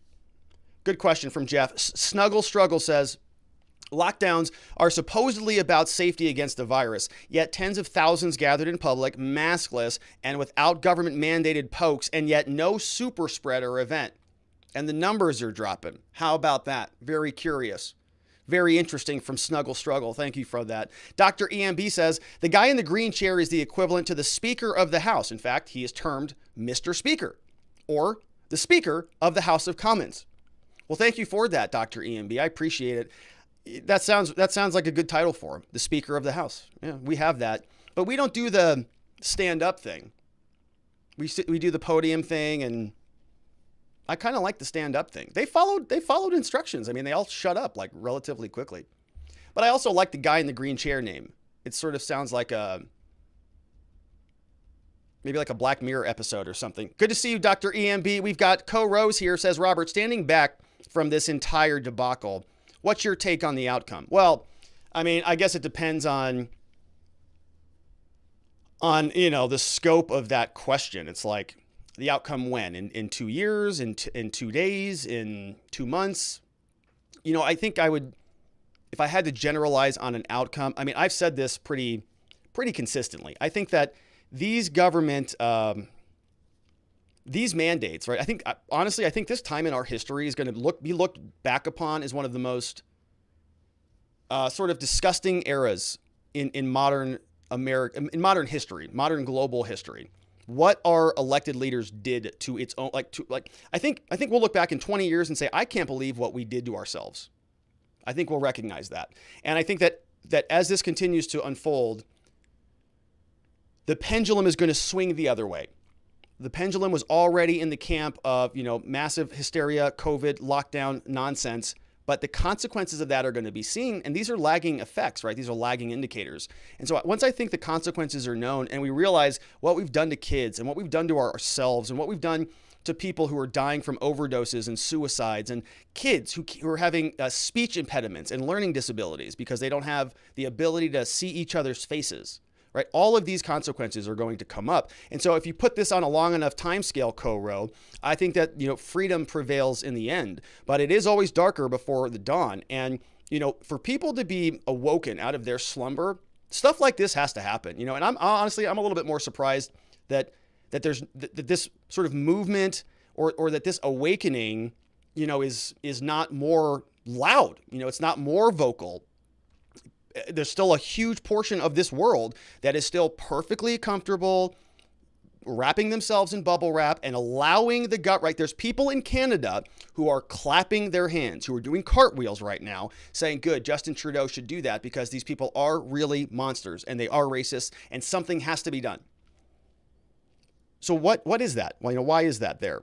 It takes a long time, I think, for people to either fall out of that stupor or to lose their political power. So I think ultimately in the end, victory prevails. I've said this on, even vis-a-vis the battle with China, and I think that's a very big sort of existential question that we as citizens, as a sort of humans are going to have to grapple with. This idea that the world is polarizing into two systems of governance. We've got big government authoritarians. It doesn't matter what country that's from. They all exist, whether it's America, Republicans, Democrat, big government authoritarians. Same thing in Canada, same thing in China. It's all the same. It's going to be that polarization of the world versus the counterpolarization, which is the freedom. It's decentralization. It's communities that are self-sustained and independent. And I think we're going to see this bifurcation continue to happen. Now, this is the next 50 years, but it's not going to be, I think, the same system, right? The systems are going to bifurcate to some degree. If people want to go and live in COVID hysterical land, they're free to do that. Other people are going to go and figure out alternatives. And when society starts to see that more clearly, they're going to say, I like that a lot more than that one.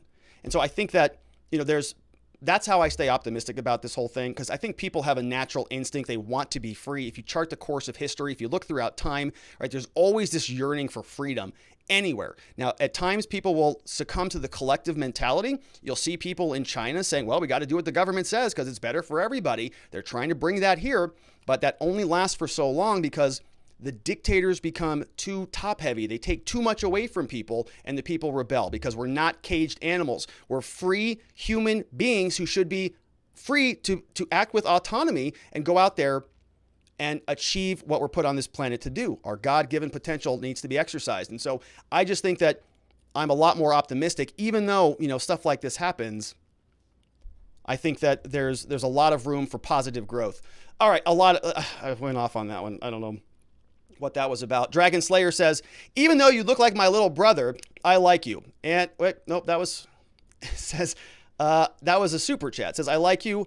Was there on 1-6. They learned, don't take the bait, and still the media and politicians equals the state media. That's from Dragon Slayer. Thank you for that, Dragon.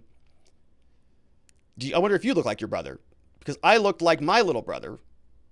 And so I'm wondering if you look like your little brother, then maybe we might look alike. Kara Next says they are going to use this act to force the pass around Canada now that provinces are removing them, and mandates at a federal level help. That's from Karen X. I'm not sure what sort of authority they have to do a lot of that, but certainly it's problematic. They've got a lot more power now than they did this morning. And that is troubling. All Sorts says, love or hate Pierre Trudeau, he's rolling in his grave at Justin Trudeau's ineptitude. That's from All Sorts. Well, I think even people in his own country, right, his own sort of political alliances are concerned. Ronald Oleski with a super chat, no question. Gail Cavalman says, truly enjoy watching your program. Oh, I'm glad that you're here, Gail. I appreciate you being here a lot. Custy is here, says, some people do not require the authority to make sense. They just follow. They are just naive. Yeah, it's a good one. There's a, well, I'll tell that story another time. Let's see what we've got over on locals. We have a couple here, and I'm going to have to navigate to page 2. All right, here we've got Grouchy Old Cat Lady says Trudeau is a dictator and Ontario is lifting the mandates come March. Donald Williams says when truckers shut down America to protest oil prices, they became folk heroes. And he shared this article over on history.com. Here's what that history.com article looks like. It says when truckers shut down America to protest oil, they became folk heroes. The strike started when one driver was mad about the OPEC crisis, turned off his engine, got a CB radio. 1973, 37-year-old trucker decided that they were going to protest. So interesting story. Take a look at that if you want to read more of that. I've got that bookmarked. Thank you, Donald. We have another one from Donald. It says, who was the prime minister back in 1974? I think it was Pierre. Klaus says, Trudeau is the worst? No, I don't think so. I think Biden has to be neck and neck.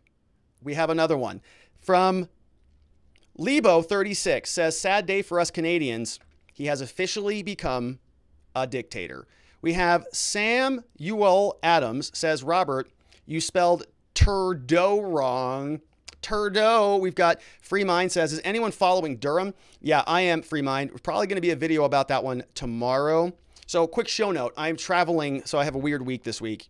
I am traveling back to Atlanta tomorrow. I leave tomorrow afternoon. I land there. I've got a seminar all day Wednesday, Thursday. I fly back Thursday night, and then I got something I got to do Friday morning. So I'm traveling a lot. I am bringing my camera. Tomorrow may very well be a premiere rather than a live show because I'll be on the airplane.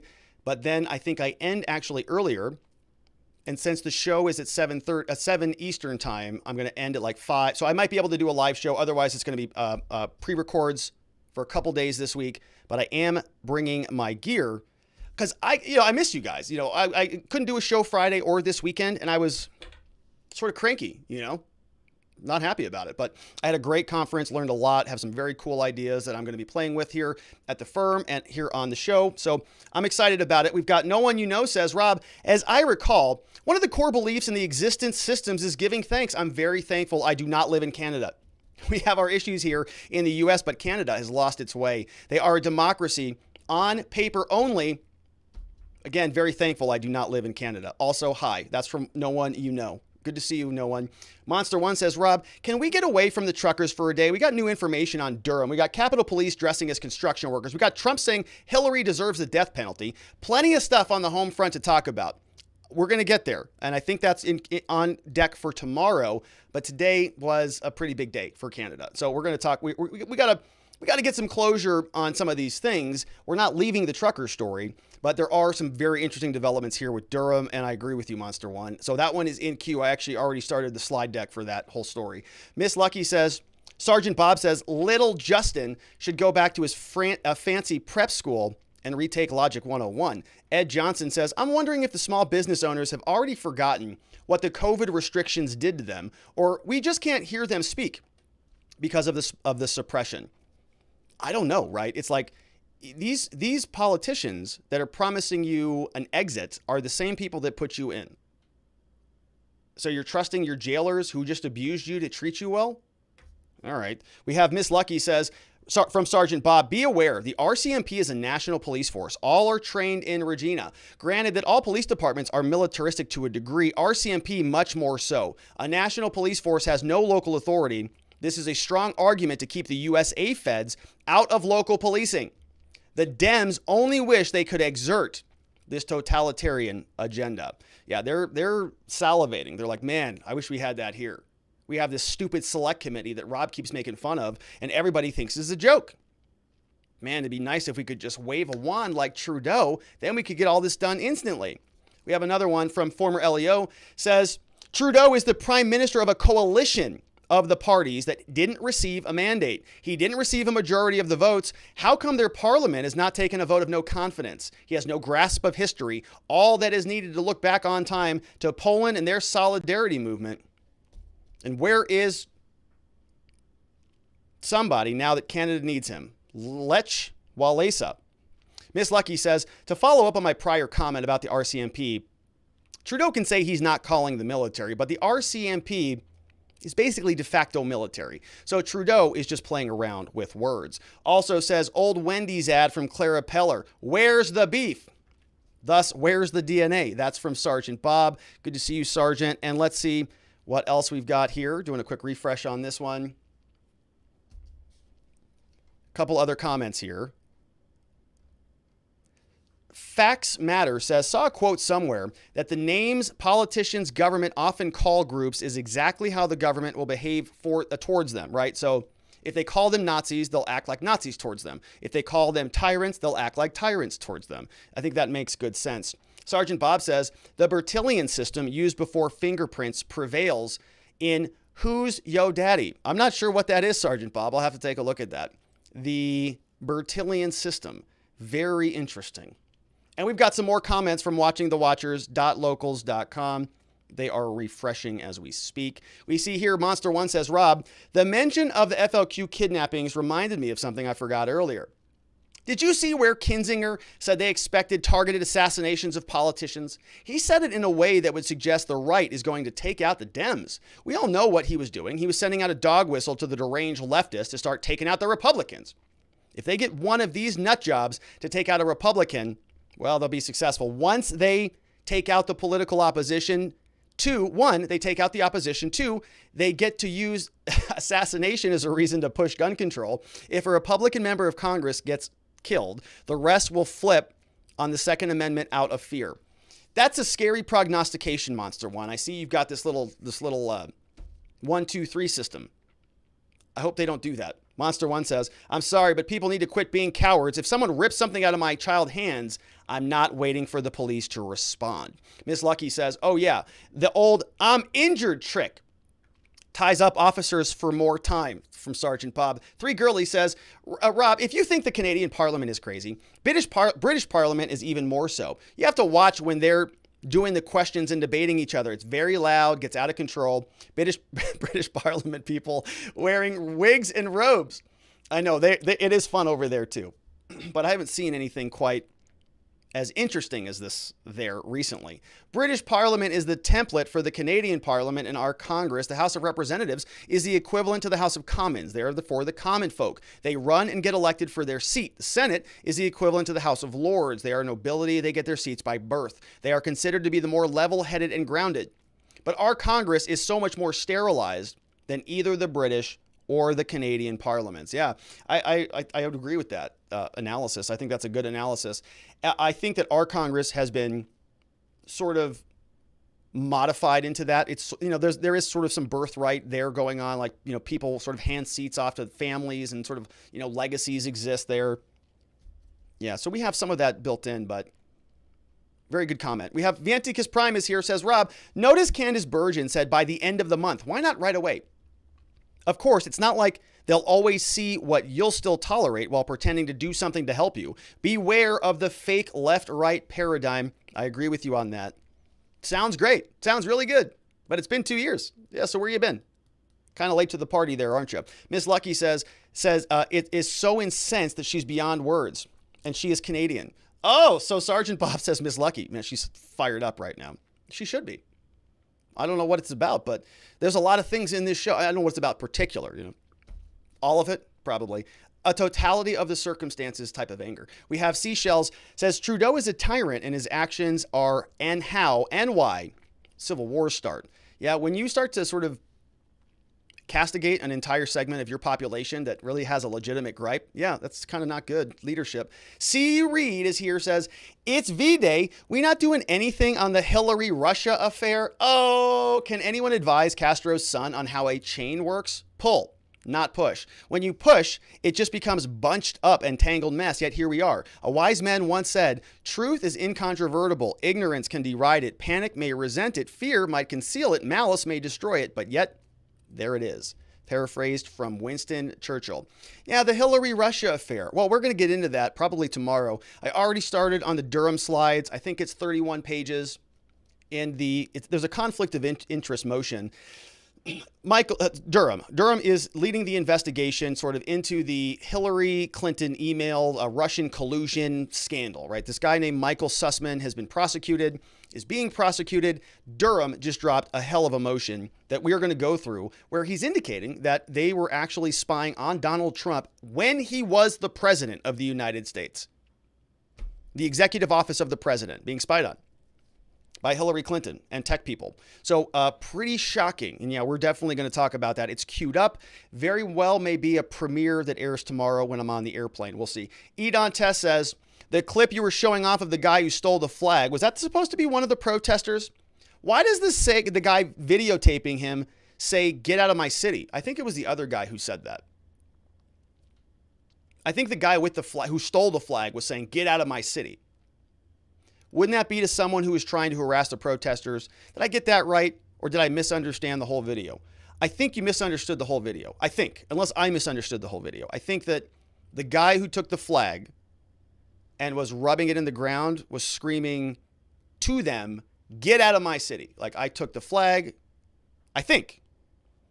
If I'm wrong about that, well, then I screwed that up. But I think that's how that went. Grouchy old cat lady said, it never made sense truckers were mandated by nature. They are introverted. They avoid people. Who are they going to infect? They don't even unload their own trucks. They're in a truck all day. They're driving, right? I know. It's sort of like a weird thing. It's like, you know, to kill themselves over that one issue. But it's not about that, right? It's always about control. It's about compliance. Okay, chat is confirming me saying that summation of that video was right. So I think that's correct. E. Dantes. Vianticus also says, what is this normal life people are talking about getting back to? I'd hardly consider anything in recent years to be anything close to what I'd consider to be normal. That was from Vianticus, which I agree with. Monster One says, Robert, did you see CNN claim the video of Rogan saying the hard R was the new January 6th? Yes, that's right. Someone saying the hard R is equivalent to Pearl Harbor and 9/11. Not my comparison. So I did see that. And I also saw that they changed that headline. So they changed it. The headline was, yeah, Joe Rogan's use of the N-word is a new January 6th. And then they changed it saying it was like the worst ever, like why it's so bad. So even they know that nobody buys it. Captain Jim says, hey, Rob, happy Monday. Another good show. Keep up the great work. Thank you, Captain Jim. We have 503 Unlimited says, peaceful protesters are going to meet state-sanctioned violence soon. I wonder how much they'll be talking about police, quote, just doing their jobs when that happens. Authority requires harsh scrutiny from the public and for the good of the public. I agree with you on that, 503. Big time. I agree with you big time. And I've always thought it was kind of an interesting... I don't think this is the case. I mean, 2 years ago, I was talking about this divide where, you know, sort of conservative people would be, you know, a small, limited government, except when it came to the police. Then they suddenly loved the police, big, gigantic police agencies. That was kind of how, you know, kind of conservatives were maybe like 3 years ago. But a lot of that has changed after this COVID stuff, right? A lot of people are now looking at law enforcement with a lot more skeptical eyeballs. Rightfully so. Monster One says, did you ever hear of the rat hope experiment? They put a rat in water, let him swim. After about 15 minutes, it gave up and drowned. Next time, they pulled the rat out right before it drowned, dried it off, let it rest, put it back in. This time, swam for days because it expected it to be saved. This is what I think of when Bergen kept saying, we have to give Canadians hope. I think she was saying, we got to give them hope so we can lock down harder and the rats will wait to be saved, but will drown waiting. Ooh, that's a good comment there. That's an ominous comment there from Monster One. Love it. And I don't disagree. Robute says, heard that an Ontario court order that froze the Give Send Go account with new due process. Ontario claiming jurisdiction over Give Send Go. What are they going to send? Gestapo officers to arrest them in the U.S.? The truckers should have the Give Send and Go bank account in the U.S. and use the funds in conjunction with crypto to support the protest. Yeah, and you know, I'm not sure what Give Send Go is doing. I heard that they were hacked, that certain information got leaked out, but the funds were not ultimately hacked. And so the Canadians want to sort of limit their ability to send it. But it sounds like it's all being housed in the United States. And so now you've got to go through sort of an international due process system. And so there's layers of complexity there, which we'll see what happens. Viantica says, the cost to repair that damage to the construction vehicles is going to be insane. Then just think about the fact that there's all these supply shortages and empty food shelves, and you seem to be destroying farmers' equipment. Yeah, police. And they confirmed it. Yeah, we did it. Robute says, the militants with the guns and large amount of ammunition are feds like Ray Epps, bringing them in as the Canadian government seizes all of it. Nadarb says, we intend to drop the Vax ID in March. We intend to do it. So just do it. Former LEO says, don't forget what happened to the protesters in Cuba. It appears that Canada is headed down the same path. Sergeant Bob says, if you've got it, I'll bet just about anything that a truck brought it. Love it. John Halgren's back. Hey, John says the fallout, quote, if any, will be interesting to watch. The media is being deceptive and in many cases lying. The Prime Minister just took another step towards totalitarian rule, and they're only 24 months past a huge firearm grab. Will the Canucks push back hard enough? Will we see a Trudeau tuck tail and run? Read red-handed. It covers the corruption of the Trudeau family since World War II. Go Canada. That's from John and Heather Halgren, who are here on Locals. Good to see you guys. We've got another one from Max Webster says, Rob, I read an earlier report about the RCMP's destruction of those excavators. Allegedly, the RCMP asked that the equipment be moved, quote, out of sight for the reason of avoiding the expectation that they be used for the blockade. They did this on purpose so they can discreetly disable them. Wow. So I see what you're saying. So this is from Max Webster, who's saying that the RCMP said, can you move those out of sight? Then when they moved them out of sight, they went up and wrecked them so that nobody would see them because they were out of sight. Wouldn't surprise me for a minute. Vientica says, Rob, this one's for you. Look for my private message on Telegram. Also make a Telegram group for the mods. Yeah, I need to do that. Let's see here. I'm looking on Telegram. I've got so many stinking windows open right now, though. I'm probably not going to find it. Let's see. Scrolling. Oh, there it is.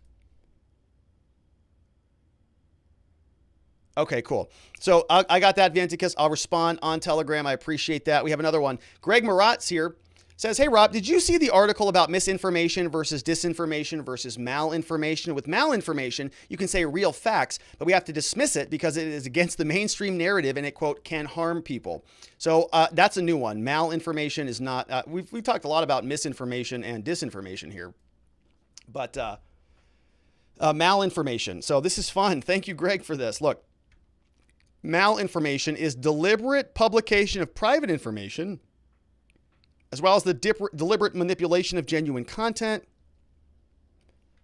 Note that these are not false information, but instead are real information based on reality, but are used and disseminated to harm others. So it's real information that's used in a way that they don't want you to use it. It's wild. You just really can't talk about anything because everything is now some type of problematic information. Here, we've got a couple more before we wrap it up for the day. Three Girlies is here, says they probably haven't taken a, quote, vote of no confidence because they don't have enough votes for it yet, which is something that the parliament can apparently do to basically say, Justin, you're out of here, right? No confidence in you.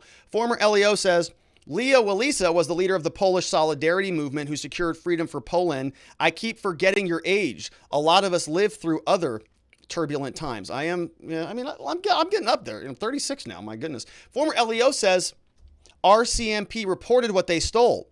Long guns, ammo, high-capacity magazines, body armor, machetes. Are those illegal to possess under Canadian law? Monster One says, Rob, I think you misunderstood Edon Tess's question. I think they were saying, how is the media claiming the guy was a protester when he was saying, get out of my city? I don't know about that. So let me see if I can scroll back and find this one from Edon Tess, although that may have been on the other page. Here it is. It says, Rob, the clip you were showing of the guy, was that supposed to be of one of the protesters? Why does he say to the guy videoing him, get out of my city? Wouldn't that be someone who is trying to harass the protesters? Why does he say to the guy, yeah, I'm just you know, I don't know. I could be getting that whole situation wrong. So if I am, I apologize for it, but I don't know. All right. And so I think that was it for all the questions from watchingthewatchers.locals.com. Let's see one quick refresh. And that is it, my friends. We've got Super Seamster Sewing Show on YouTube. Sounds like it might be a great channel. I don't know. It says, thanks, I'm poor, but you're a cold cat. No vaccine from Super Seamster Sewing Show. Man, that is some good alliteration right there. And that, my friends, is it for us for the day. I want to thank you for being a part of the show, and I want to welcome and thank our big supporter spotlighters. We've got Wolfgang Deo and Dr. EMB. Now, this slide, if you're not familiar with what this slide is about, it's for people who are ultra mega supporters of the show. Wolfgang Deo and Dr. EMB are super mega supporters. And so we're giving them ultra shout outs here. And so give them some love. Wolfgang's over on Twitch. Dr. EMB just, you know, is just very generous and an excellent doctor. But you can also support the show by checking out R&R Law Group and ericshouse.org. And if you want a spot on that slide, just sign up as a member for the Spotlight supporter and send me an email on what you want on there. We have new members on Locals that I want to welcome. We've got DMAC Boston who signed up. Welcome, DMAC Boston. We've got HUKG. Huck G is here. We've got Ultra Fragile who signed up, which, you know, I'm a pretty fragile guy myself. We've got Freedom for All is a part of the community, along with Gamers Complete. Miss ESC, so Miss Escape is here, along with Jennifer Delman. And Jennifer and Miss Sec and Ultra Fragile and DMAC Boston signed up for the year and longer than that. Jennifer Delman, very generous. Thank you. We've got Kim So also signed up along with Roadrunner 60. Lil Red Rose. We got P. Tatum, Miss Marple Wise, Facts Matter, Ask Wise here, MJK9, Jelly of the Month, Jeff Rook, Ed Johnson, Airman Today, K Talking, and C. Reed are all in the house. We've got YouTube shout outs for Mr. J-Bug, Blue Bunny. We've got Ricky Bishop, Henry Dixon, and Kareem165. Now, if you're a member at watchingthewatchers.locals.com, stick around because on February 26th, we have our monthly Locals meetup taking place, 7 to 8:30 p.m., an hour and a half on Zoom, and it's a lot of fun, so I hope you come and join us there. Don't forget to subscribe to the Telegram channel. Those are the links there for my feed, and for the show community chat is available for supporters who are subscribed over on Locals. And so that, my friends, is it for us for the day. I want to thank you for being a part of the program. We are going to do it all again tomorrow. Now, I am traveling tomorrow, so my goal is to have a premiere that's ready to go. I'm going to be in the air at the time of the show, but hopefully I can get a premiere recorded. Otherwise, maybe the show will be later. I don't know, but plan on being here same time, same location tomorrow, 4 p.m. Arizona, 5 p.m. Central, 6 p.m. on the East Coast, which I think is where I'll be. And for that one Florida man, everybody else have a tremendous evening. Sleep very well. I'll see you right back here tomorrow. Bye-bye.